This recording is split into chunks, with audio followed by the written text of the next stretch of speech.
difference in the money that we bring in? How are we absorbing it? Well, we're absorbing it by number one. We've been working on this, as we said, for a couple of years. So it's been a pattern we've been putting in place. We've done some budget reallocation over this last couple of years to better position ourselves, build a better safety net under the university. Plus, the other thing is we're seeing already this year we're seeing growth. Right now we're 69 freshmen above where we were last year. We think we're going to see continued growth. And it's with that continued growth that we think will offset this whole piece. So, $20,000-$30,000 still sounds like an awful lot of money. Yeah. Discounts and other things. What's an average student actually paying out of pocket? Well, you really can't talk about that. You can't talk about an average student anymore. But here's what I can say to you is this: that a student, let's talk about a commuting student. A commuting student that's coming to Ashland and living at home is going to pay an $18,000 tuition cost.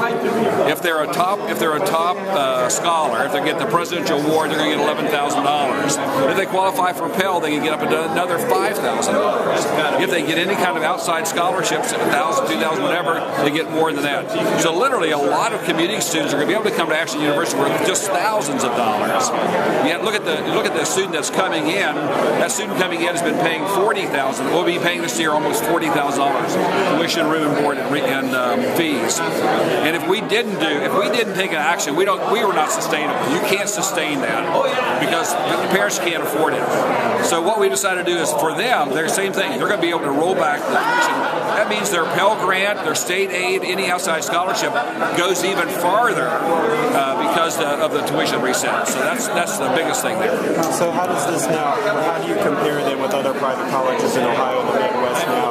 Well, we are going to be the lowest tuition-wise. We think we'll be one of the lowest. I can't exactly talk about others, but we're going to be one of the lowest because we've been in a range of being kind of in the middle of the pack in terms of you look at some of the larger or some of the higher private colleges like a Kenyon or an Oberlin. They're at the top. Then you look at some of the lower ones. We've been in the middle. We think we're going to really jump down. We think we're going to draw a lot of attention, especially when you take a tuition that's $29,000 and make it $18,000. It makes a huge difference. Do you expect to expand your student base then greatly by the reduction?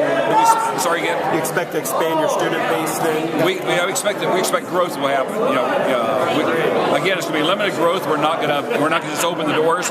This year, for example, our incoming class is one of the highest ACT and highest GPA in history. So we're getting a solid student. We're getting a student that we think will retain and graduate faster. We put together, as we said earlier, 20 programs and graduate in 3 years. We're seeing a lot more students coming with post-secondary credit, so they're able to combine that. So we think it's going to be much more affordable for a student to do it. So.